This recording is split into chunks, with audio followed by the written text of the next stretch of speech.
Hello, everyone. Welcome to today's webinar, Photographs in the Archive, Caring for Photographic Collections. I'm Amanda Murray, Preservation Specialist for DPNSY. Today we'll be discussing the broad strokes of photo preservation, including environment, storage, housing, and handling, all with photographic materials in mind. So I was just going to give it a minute to make sure everyone was able to get in. It looks like we're slowing down a bit, so let's get started. If you have any sound or technical issues along the way, please let us know in the chat. First, a bit about DPNSY. The Documentary Heritage and Preservation Services for New York, or DPNSY as we like to call it, is a statewide program that provides free planning and educational services to support the vast network of collecting institutions across New York State to safeguard and ensure access to New York's historical records and unique library research materials. DPNSY's services have recently been extended through 2025 and include archival needs assessments, preservation and condition surveys, strategic planning assistance, and access to a variety of educational webinars and online courses. Currently, all services are being delivered remotely, and our next deadline for applications for planning and assessment services will be coming up in the summer if you're interested in applying. We have several webinars coming up, including presentations on museum chartering, endangered media formats, and environmental monitoring. So check out the DPNSY website for the details on those, and that's DHPSNY.org. We also have an online course on archival basics coming up this summer, so keep an eye out for information about that. DPNSY is a collaboration between two long-running New York programs dedicated to service and support for archival and library research collections throughout the state, the New York State Archives Documentary Heritage Program and the New York State Library Conservation Preservation Program. DPNSY is a program of the New York State Education Department with services provided by the Conservation Center for Art and Historic Artifacts. And to be clear, the Documentary Heritage Program and the Conservation Preservation Program are still funding projects outside of DPNSY, so keep applying for those grants when they open up. Just a couple of housekeeping things before we dive in. The presentation today is being recorded, and my slides and any of the resources I discuss will be sent out to you with a recording link sometime in the next week or so. We'll have time for questions at the end, but please feel free to type them in the chat at any point.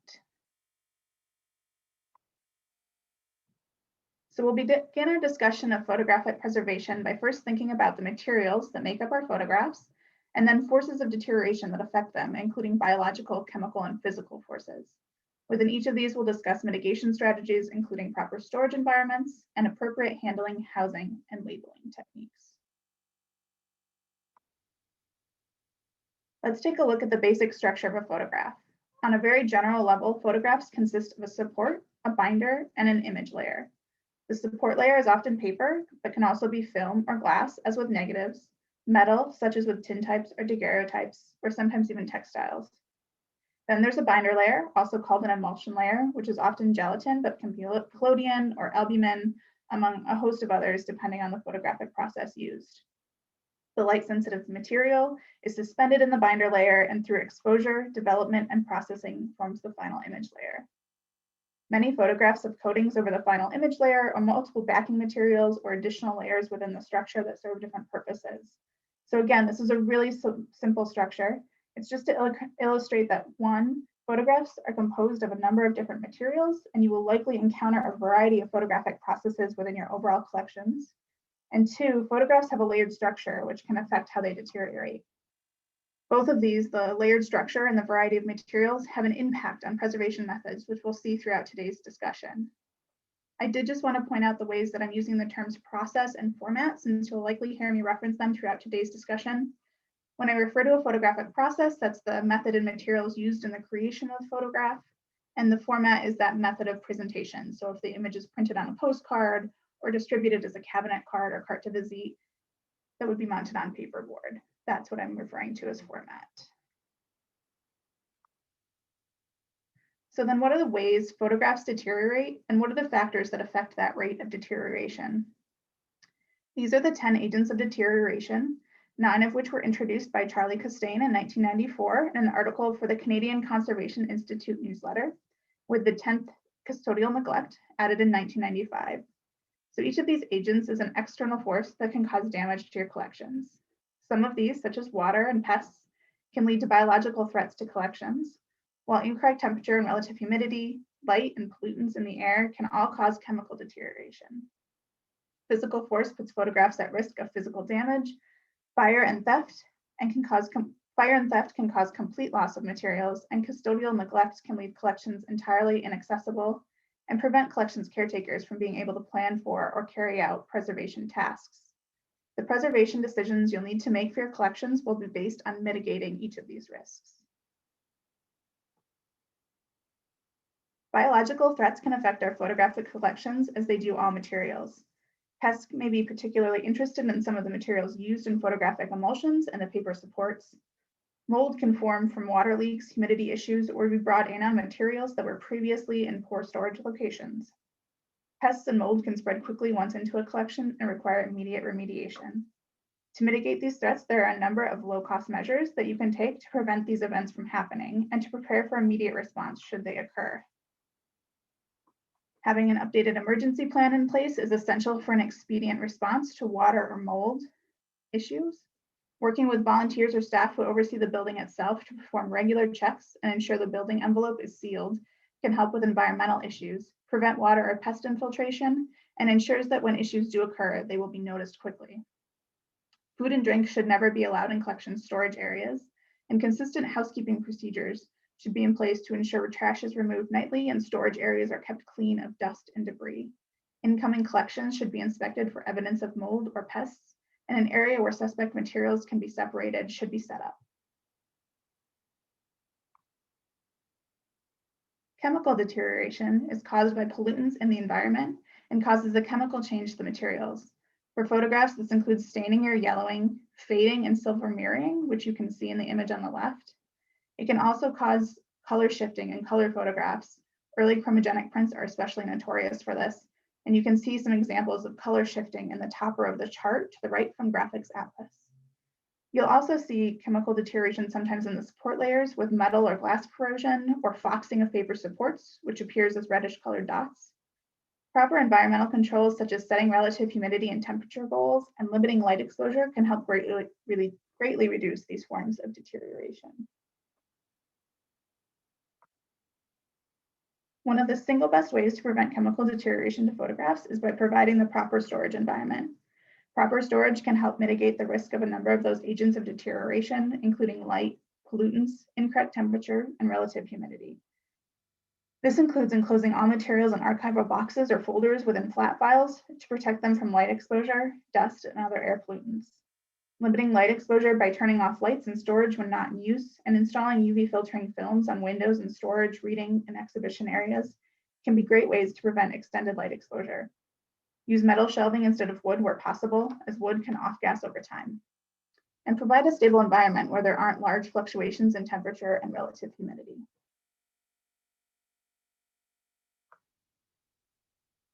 Extremes in temperature and relative humidity can cause irreversible physical damage to photographs. High temperatures can increase the rate of chemical deterioration. High humidity can cause warping, and low humidity can cause brittleness or curling.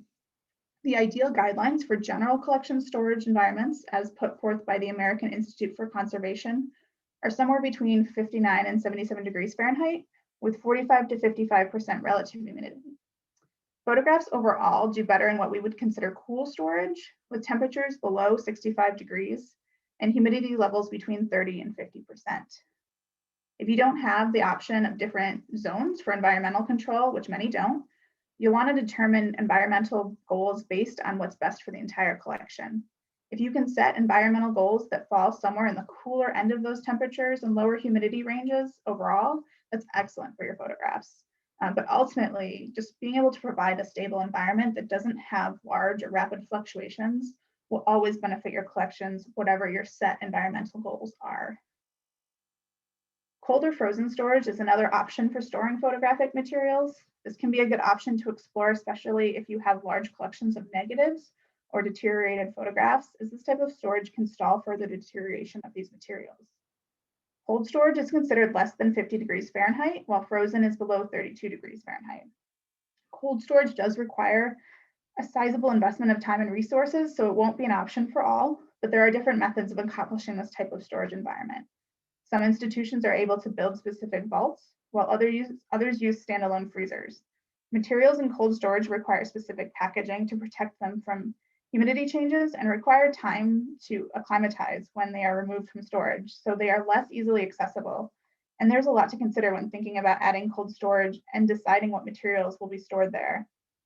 CCAHA's senior photo conservator, Barb Lemon, did a great webinar on demystifying cold and frozen storage a while back for DPNSY, and I've made sure to include that link in the resources at the end of this presentation in case you're interested in learning more. If you don't have an HVAC system to control your storage environment, there are some passive measures that you can take to help maintain a more stable environment.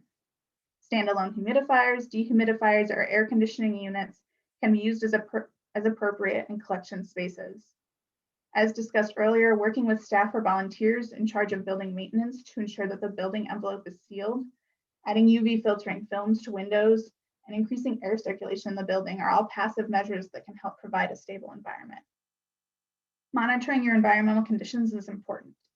Data loggers can be purchased that continuously monitor the environment and record data. Be sure you are reviewing this data regularly. Whether you have an HVAC system or not, it's an essential part of understanding what is happening in storage environments. Monitoring and noting seasonal changes and fluctuations will help with making informed decisions about next steps and future planning. Do spot checks of your storage area. Look in a few boxes, keep an eye out for any water, pests, mold, smells, or a buildup of dust and debris. Good housekeeping and maintenance practices are essential in ensuring the stability and accessibility of collections, and periodic checks will allow you to ensure that any issues are addressed as soon as possible.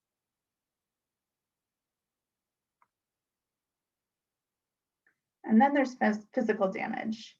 Poor handling and storage conditions can allow for dirt or residue buildup, cause losses, tears, creasing, folds, abrasions, or scratches, as well as broken cases or mounts. Both physical force as well as poor environmental conditions can cause warping or cockling, cracking, or flaking. And all of these can be prevented through proper handling and housing in addition to that proper storage environment. So let's take a look at handling photographs. Safe handling procedures means thinking about the physical structure of the materials and mitigating any physical force that will cause damage. It's essential to use proper handling procedures to protect collection materials, both while staff are working with the materials as well as when researchers are. I would highly recommend documenting your handling procedures to allow easy reference by staff, interns, or researchers, and providing training for new staff or interns, as well as ongoing training at regular intervals. Some things to keep in mind when handling photographic collections in general. Again, we're thinking of limiting that physical force on the objects. Always use nitrile gloves when handling photographs and keep fingers off of emulsion surfaces. This will ensure that no fingerprints are left on the images. And hold materials with two hands to keep from denting, bending, or cracking photographs or mounts. Photographic supports and mounts especially can become brittle over time, so use care to keep from causing tears or other damage. Keep anything that can scratch photographic surfaces away from your workspace, or at least off to the side.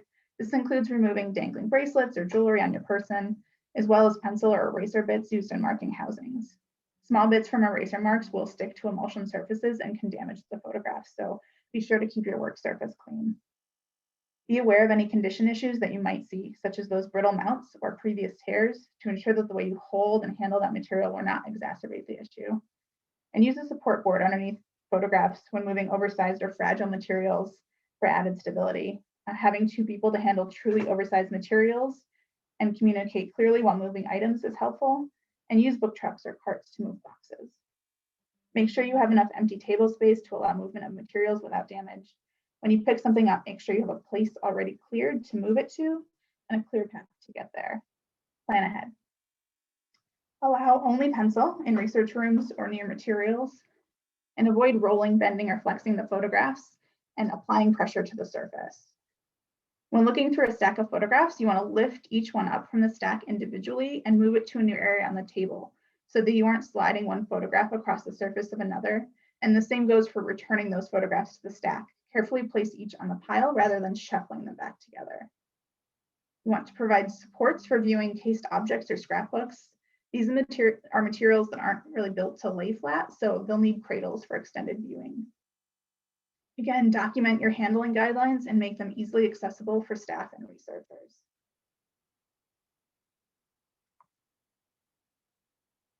So let's dive into housing materials. In general, when selecting housing materials, our goal is to provide a secure housing that will protect the photograph from pollutants and provide support to mitigate physical damage. It's also important to consider how the photographs will be used. If they will be pulled often for research, teaching, or exhibition, it might be worthwhile to individually sleeve or even mat your prints so that they can easily be accessed. Photographs that are not accessed as often may not warrant individual sleeving or interleaving unless they begin to see more use. So you want to begin to prioritize this work and make decisions about priorities and updates based on your specific collection's needs. So there are two international standards, or ISOs, that provide the guidelines for housing materials to use with photographs. And those are ISO 18916 and 18902. I've included in the resources that I'll give at the end a document that explains a little bit more in depth which guidelines come from each standard, but in general, these are the standards that support all of the housing guidelines that we'll talk about today. Housing materials can be purchased from any archival supplier like Gaylord or Hollinger, among many others. If you're not already doing so, it's a good idea to keep a spreadsheet of supplies you order often and where you got them so that reordering is easier. You'll often see materials advertised as archival. I want you to be careful with this term as it has really become a term used commercially without much meaning over the years.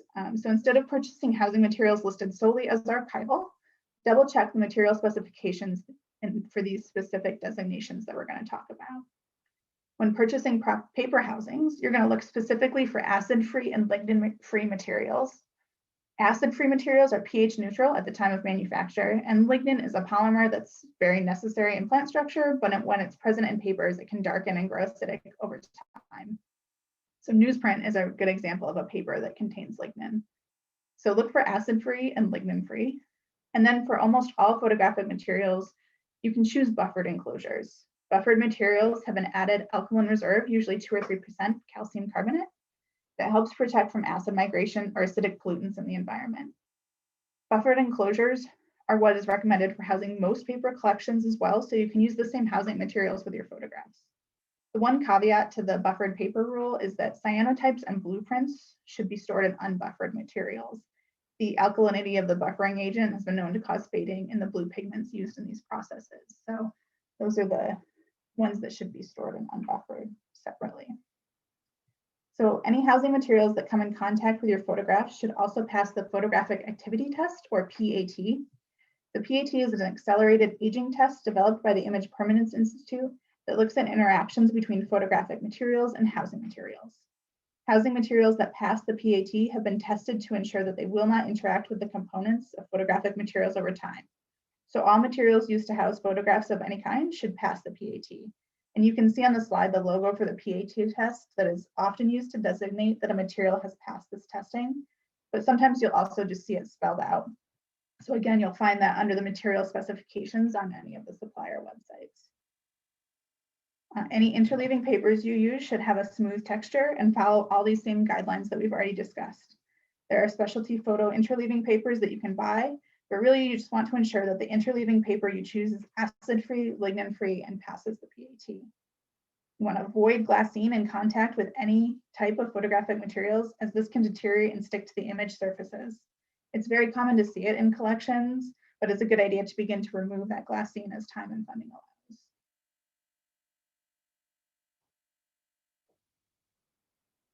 So overall, you're looking for 4 things with your paper housings. They are acid-free, lignin-free, buffered, and pass the PAT. Plastics appropriate for housing photographic materials include inert plastics such as polyester, polyethylene, or polypropylene. L sleeves are sealed on 2 sides, and locking sleeves are open on 2 ends and have an overlapping edge down one side to keep the sleeve closed. Either type of sleeve are appropriate. You want to avoid PVC when choosing housing materials. You may see plastic enclosures that have yellowed, become brittle, or even adhered to the photographic materials they contain. These likely include PVC and should be replaced as you are able. All boxes should be acid-free. If you aren't sure if any of your housing materials are acid-free, they can be checked using a pH indicator pen. The Abbey pH pen is a common one. Housing materials can be marked in an inconspicuous location, and the color will change to indicate whether the material is acidic. That color change will be noted on the pen itself, And these indicator pens are only for checking housing materials and should never be used on archival materials, as they do leave a permanent mark. Boxes for storing archival materials should also be lignin-free. A lot of times you'll see older archival boxes have a brown lignin core that is then covered with the buffered box liner. These aren't ideal for your photographic collections, as they can exacerbate that deterioration like silver mirroring. But as boxes are costly to replace, prioritize replacing those where you notice more silver mirroring or other deterioration first, and finish replacing others as time and funding allows, because you do have that barrier of a folder or an envelope between the photographs and the box. It's also common to see photographic prints stored in original photo paper boxes, those commercial boxes. These boxes aren't archival and should be replaced with acid-free and lignin-free enclosures. If original boxes have writing or something special that make them important to the collection, of course they can be saved, but the photographs shouldn't be stored inside. So let's take a look at general housing recommendations for different formats. Photographic prints can be stored in small groupings of 10 to 12 per folder or envelope. If you're using paper envelopes rather than folders, you just want to ensure that the size of the envelope is bigger than the size of the photograph so that they can be moved in and out easily without causing damage. Also ensure that any envelopes used have side seams, not a center seam, as that center seam can imprint on photographic emulsions.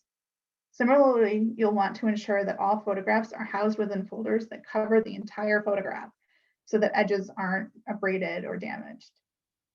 Photographs that don't fit in standard size letter or legal size folders should be moved to oversized folders and stored in larger horizontal boxes or flat file drawers. Folders that are legal size or smaller can be stored in standing boxes. And if you are storing folders in standing boxes, ensure that you have foam or board spacers for any empty space to prevent slumping. Photographs that are heavily used or that are damaged, brittle, or fragile should be prioritized for individual sleeving in plastic enclosures. Even if housed in plastic enclosures, groupings of these photographs can then be stored inside paper folders to provide support. A piece of 20-point folder stock or light mat board can also be used inside a plastic sleeve for additional support of fragile photographs.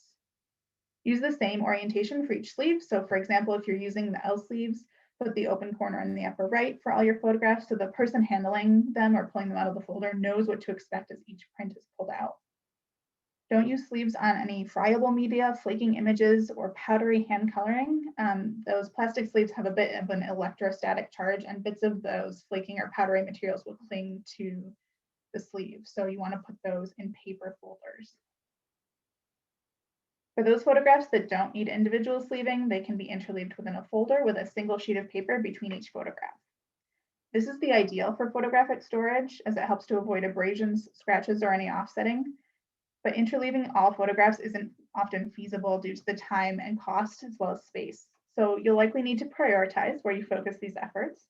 I would begin by being sure to use interleaving between photographs that have any residue, ink, or sticky labels on them to protect those around them from picking up any of this. Additionally, I would be sure to either sleeve or interleave any digital prints in your collection, as these are really susceptible to abrasion.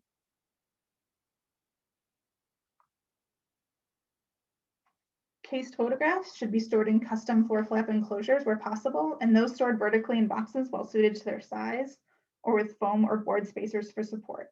This allows any glass deterioration happening inside the photographic packet to fall to the bottom instead of landing on the image. This also saves a great deal of storage space. You never want to take apart the packet inside the case. This consists of the photograph on metal or glass and a preserver and the cover glass. So you want to leave that interior packet together.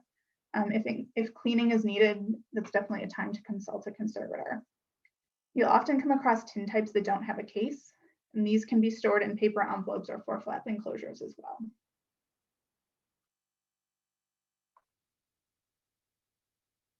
Store glass plates in 3 or 4 flat paper enclosures that fit the size of the negative well.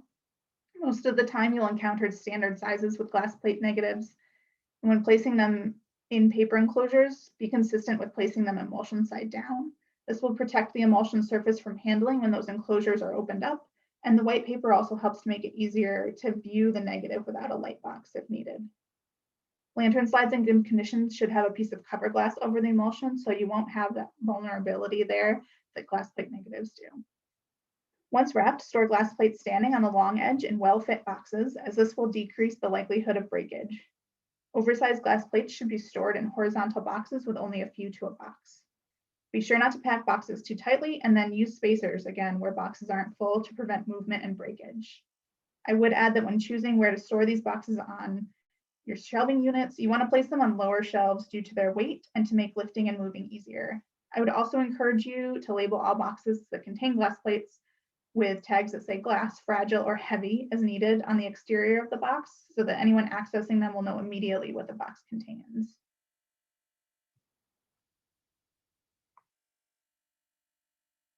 Cellulose acetate and cellulose nitrate film negatives should be stored in paper envelopes that are well suited to their size. Again, choose those side seam envelopes without a thumb cut, and ideally store those upright in boxes. That helps with space. Early sheet film negatives can display really evident and total deterioration, and care should be taken when handling these materials. You can often determine what type of film you have by looking at the edge printing. Acetate was printed with the term safety on the edge beginning in the 1950s.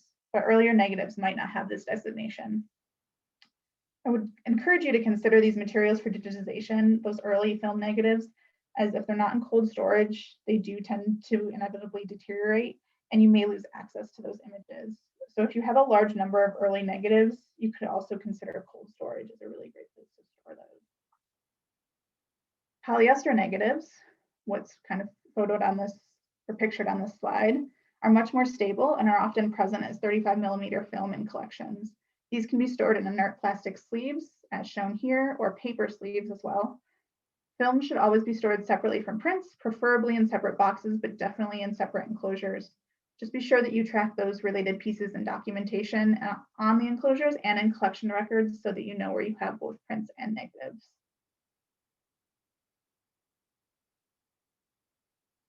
Slides can be stored in inert plastic sleeves that house more than one slide per page. Alternatively, they can be stored in archival slide boxes as you see here. These often come with board inserts that can be used as dividers between groupings. Avoid storing slides long-term in their original carousels or original boxes, and I would avoid wooden or those plastic drawers or boxes.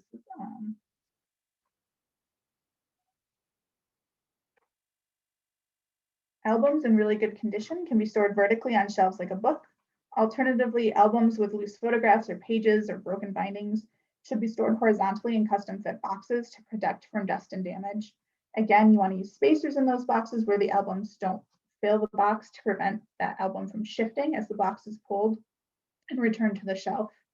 And use interleaving between pages where you see offsetting or deterioration on particular pages. This will add thickness to the album though, so be careful of the bindings and interleave only where necessary. You don't need to interleave every page.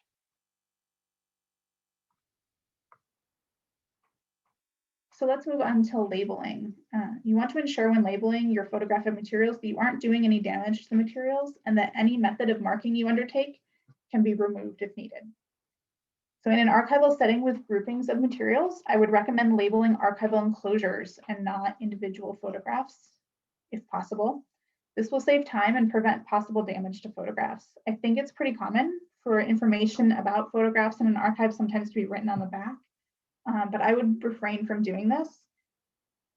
It's better to record that information on housings or in descriptive records. It makes it difficult to discern what is an original caption or note on the photograph if we add information on the back. And writing on photographs can damage them if it's not done carefully. So enclosures should be marked with relevant information before any materials are placed inside.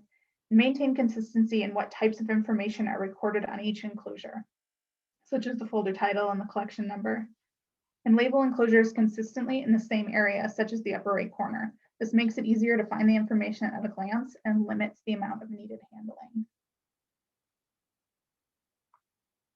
If you do want to label photographs individually with accession or object numbers, use a soft pencil and avoid pressing too hard, as this can emboss the image surface on the other side. Carefully turn photographs over onto a clean, hard surface. A micro spatula, the metal tool in the center of this photograph, can be helpful to lift photographic corners as you turn them over. You can put down a piece of blotter paper as protection underneath the photographic surface, but don't use anything too thick or soft, as this can lead to embossing as well.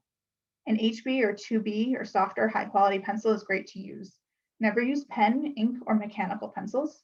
And before you go to write the tracking number on the photograph, I always kind of roll the edge on a piece of paper to ensure that there isn't a lot of extra graphite that will come off. Write gently but firmly, neatly, and concisely. The same as with enclosures, have a consistent location for labeling, such as the lower right corner. That is the same with all the other materials. Again, that reduces the amount of handling necessary to find this number. And once you've labeled the photograph, you can use an air blower to gently blow away any extra graphite that may smear. A vinyl eraser can be used to gently erase mistakes. And just be sure to clear away any eraser bits afterwards to ensure nothing gets stuck to the image surface.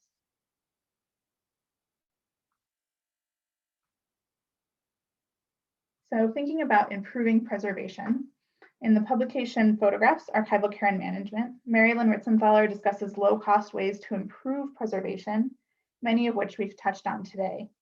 These include improving handling procedures, monitoring the environment, improving housekeeping, and maintaining consistency in your cleaning procedures, improving exhibition and loan policies, initiating a regular inspection of collections, isolating unstable materials, and developing an emergency response plan. To that end, I would highly encourage you to have written policies regarding preservation standards and activities in your institution. Written policies and procedures can help us put in place measures to mitigate all 10 of those agents of deterioration. Of course, this includes your preservation plans with written goals and timelines. Documenting emergency procedures in particular can make a great deal of difference in whether you are prepared to react in an emergency and how quickly you are able to respond. Documenting housekeeping, pest management, and maintenance procedures allow for internal transparency and consistency in these activities. A documentation of guidelines for both staff and visitors, such as handling guidelines, can help with training new staff, interns, or volunteers and ensure everyone is handling materials safely. As you work with your collections, be sure to note preservation concerns. If you see new housings are needed but not currently budgeted for, make note so that these can be taken care of as expediently as possible. And it helps to plan for these expenses in future budgets or to include them in grant proposals. Also make note of any conservation concerns you come across. Noting deterioration of your photographic materials as you see them allows you to target specific needs and make more informed decisions about when immediate action is needed or for setting ongoing priorities. It also gives you the opportunity to update handling and access guidelines or housings for specific items if materials become more fragile or are seeing more heavy use than expected. While documentation can sometimes feel overwhelming, it's important.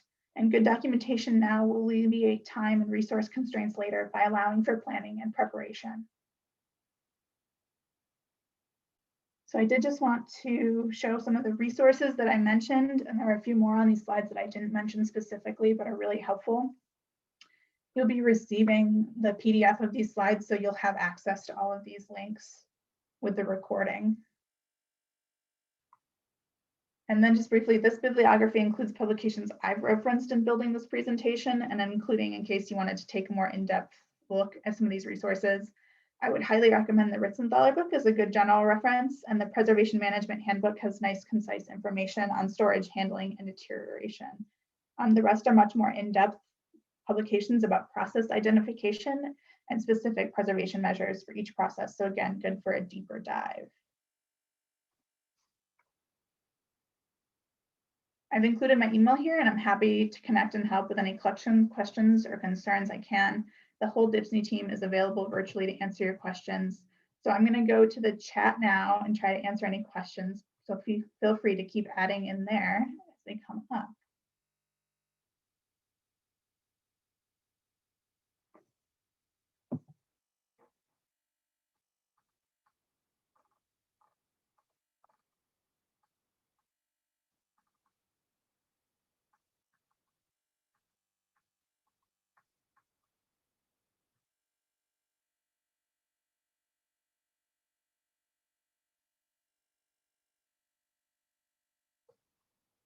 So the question is how to identify glassine.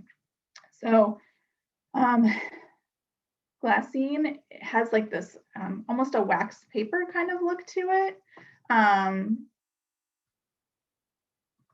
not sure beyond that how to describe it really. I can see if I can find a resource that would help identify it for you and send that with the slides. Your paper materials are going to be, excuse me one second. Your paper materials are going to be opaque, and the plastics you can tell is different. Glassine will really kind of be a little bit see-through and look like wax paper. And honestly, a lot of times you'll see it starting to yellow or deteriorate. So it's kind of a giveaway that you're seeing glassine.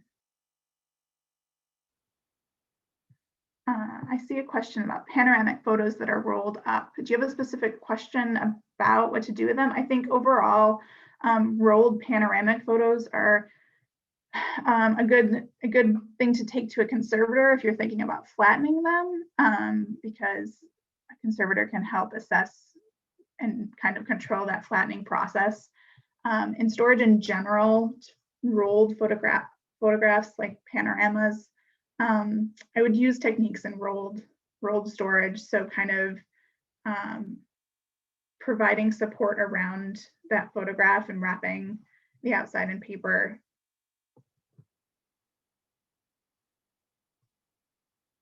If they're smaller, you can sometimes put them in a box to prevent anything from damaging them.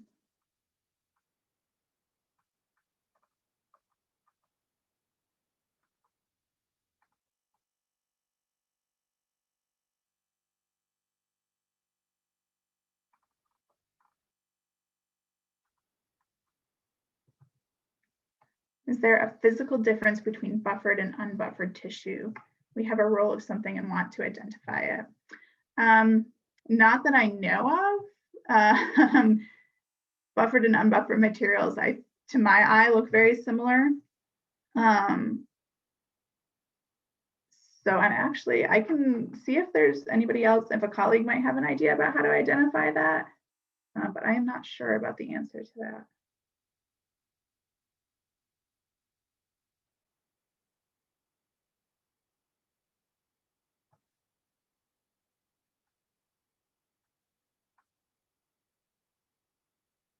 What can we do about albums that have the photos in plastic covers or sleeves? Are we talking about magnetic albums, like that would have a plastic cover over the page? Or are those albums that have those plastic sleeves that photos slide into?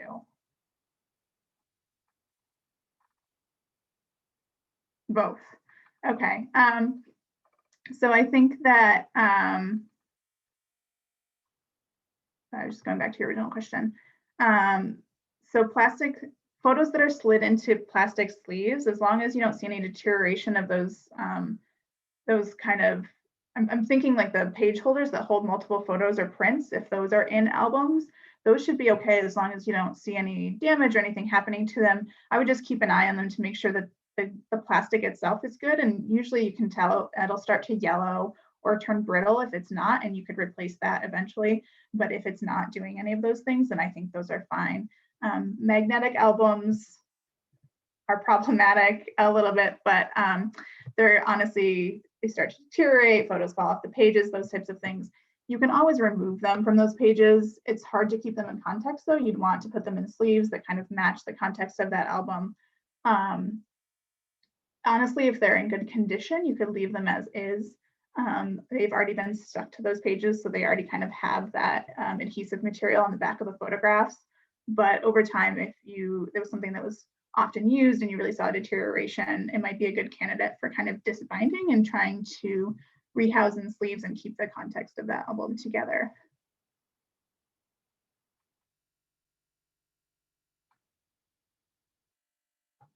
So negative sheets to know if they can be put into plastic sleeves. So most negatives, like 35mm negatives or any more modern negatives, can definitely be put in plastic sleeves. I would say the ones that I would store in paper specifically are going to be really early, kind of more sheet negatives, like 4x5 film. Those do much better in paper. So if you're looking at more modern polyester negatives, those can be stored in those plastic sleeves, and they sell a lot of sleeves that fit specific sizes of film.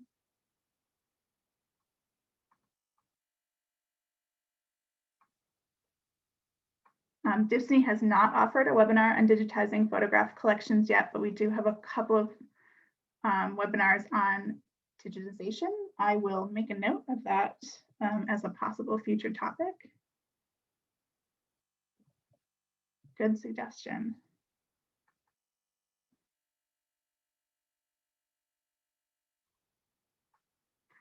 So I have a question about black and white photos from the 30s and old paper, those black paper scrapbooks, how best to preserve those. So I would say again, if they're in really good shape, then I would leave them as they are and interleave only where you kind of see anything starting to deteriorate. The black paper I know is really notorious for starting to become brittle and falling apart. Again, if you have an album that you want to create access to that's really in tough shape, you can just bind it and place those pages each in their own individual sleeve and then put them together in a box to kind of keep the context. It's just a little more difficult, obviously, you want to be sure to keep those pages in order. And it takes a little more space because adding sleeves to all of those will kind of double the size of that album. But I would say if you're really starting to notice the photographs falling off and that type of thing, you can just bind it and get sleeves that would individually fit each page, so you can kind of look at them in a stack rather than as a book. And that'll kind of alleviate some of that falling apart of the pages, as well as help keep the photographs in place.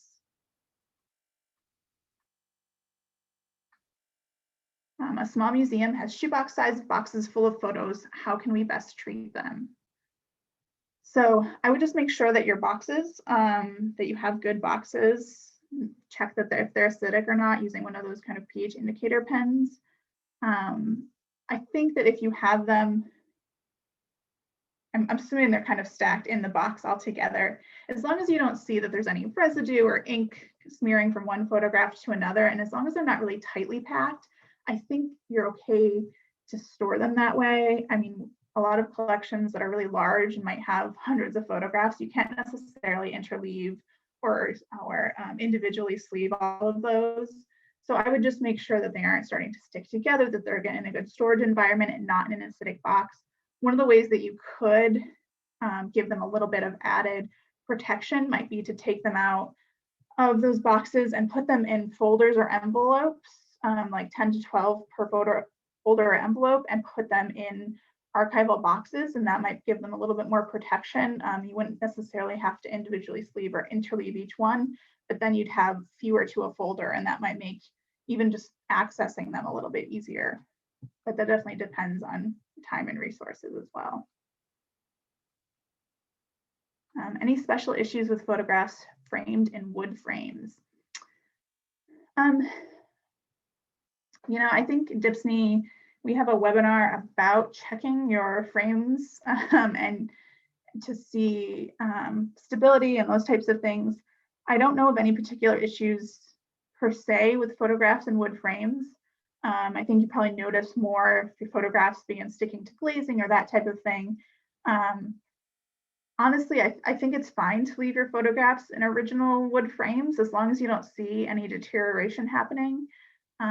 If you do start to see something, it might be a good idea to consult a conservator about that particular one, or it's often easier to house photographs for the long term. If you don't need the frames anymore, you can deframe them. But I would do that carefully and just kind of, let me make sure I send that link with everything else. Just an idea what to look for in your frames. Hopefully that helps answer that a little bit.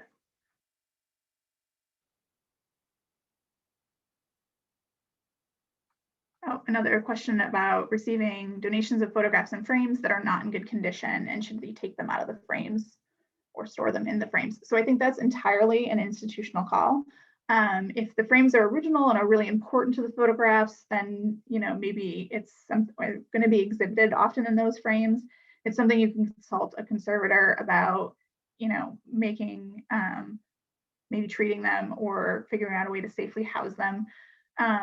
But if they're not important and integral to the photograph itself, they're not original, or whoever's making those kind of curatorial decisions for you isn't concerned about it, you can deframe them and store them in folders. I think too, I know, often in museums, you'll find that they store the frames separately from the prints until they're ready to exhibit them, and that's also an option.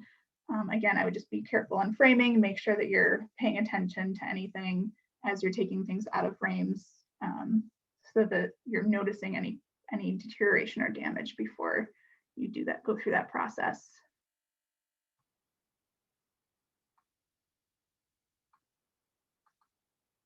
Photos which are laminated in wood. That's a new one. I'm sure. I think once they are laminated into the wood, there's not, I would treat that as a three-dimensional object and house it with support.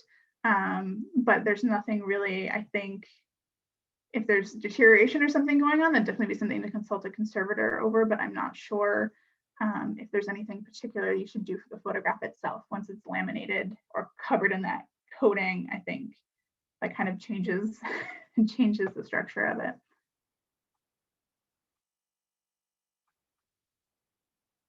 Can you hurt a scrapbook more by using unbuffered tissue rather than buffered tissue, or by doing nothing? So I think you're not going to hurt your materials necessarily with unbuffered. You may just have to switch out that paper material more often because it doesn't have that buffering agent to kind of mitigate the acidity in some materials. I would really just keep an eye on, again, interleaving only where you see damage. So sometimes photographs will offset where they leave like an imprint of the photograph itself. Certain processes do that on another page. Or if you see something that really is starting to deteriorate or has residue or ink or anything like that, you can interleave those pages, but I don't think you're hurting anything by not interleaving. And unbuffered tissue isn't going to hurt those materials. It just doesn't have that added benefit of buffered.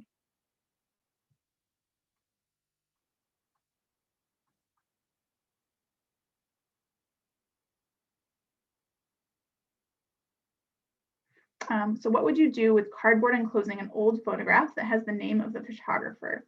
Keep it separately because it has historical value. Yes, I would just, I would take the photograph out of that enclosing and put it in a paper folder or envelope, or even a plastic sleeve in front of that cardboard enclosure in the same folder so that you can keep those two things together. So yeah, I would take an archival folder and put the photograph in a sleeve or an envelope inside that with the cardboard enclosure behind it so that you have them together, but that photograph's not stored inside of it. And that'll kind of just be a barrier between those two pieces.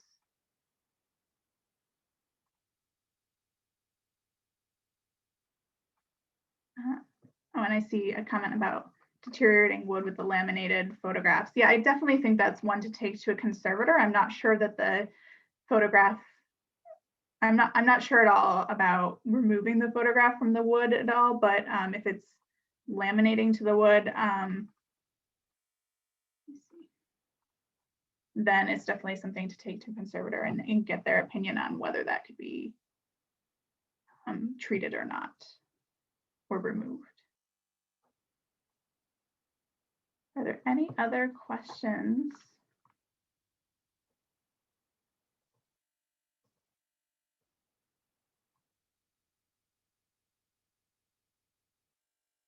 I see a couple coming in.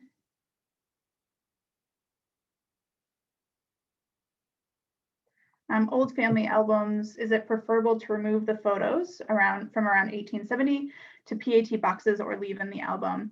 I think as long as they look like they're in good condition and you're not seeing any, the album's not falling apart, the album's in good shape, it's really okay to leave them in the album. I would hesitate to take apart albums unless it was something that really was starting to fall apart. Just because disbinding it means that you have a lot of work to keep that album together in context, and unless you really see deterioration happening in the photographs, it's really fine to keep them together.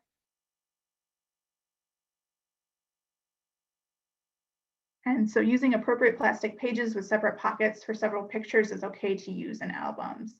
Yes, I think as long as you have plastic pages that are of those appropriate materials like we talked about, your pictures will be fine in those multi-page photo holders. And I don't know if you have, the album may or may not be made of archival materials. You're again going to look for all of those things we talked about earlier. And if it's not, the plastic enclosure will at least give you a barrier between the photograph and the edge. So just make sure that your photographs fit well within those those pocket pages. But as long as those plastic pages are appropriate plastics, then you're fine. So I think I might have missed one. Oh. When you say to keep the negatives away from the photographs, is this in case of fire, and do you mean they should be in a different building? No, I'm referencing keeping negatives boxed separately from photographs just because they have different deterioration. So housing your negatives in a separate box, kind of, especially early negatives is really what I'm referencing. Those early print negatives before polyester and all of that like acetate or nitrate, those tend to deteriorate much differently, and some of the off-gassing that comes from them and the deterioration can affect other photographs. So it's a really good idea just to house large collections of negatives separately from your photographs so that any deterioration that's happening doesn't affect the prints as well.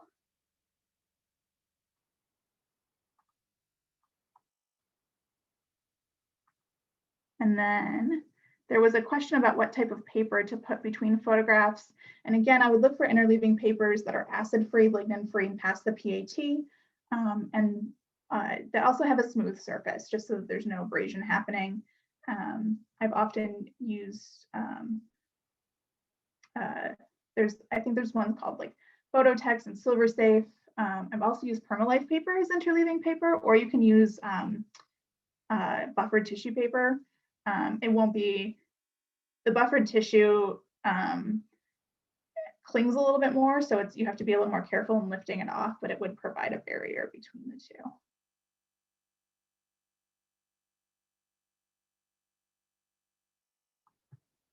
And do home developed photographs and negatives affect how they deteriorate or how to preserve? No, they shouldn't. All photographs kind of home developing versus studio or lab developing shouldn't really make a difference. The only thing you might see is if it's not processed as fully, you might begin to see some kind of deterioration or some kind of fading in it, just because if it's not fully processed, it's not fully and not fully developed, it might not have the longevity. But overall, there's nothing in particular that I would look for to do differently with those. And a question about film reels. I am not an expert on film reels. Let me look. I know I have a couple of resources though, so let me see if I can find something and send it with the resources for you about preserving and storing those film reels. Are there any other questions I can answer? All right. Thank you so much for joining us today. Again, if you have any questions that come up, feel free to email me, and my contact information is there, and you'll receive these slides with the recording link. So thanks for joining us today.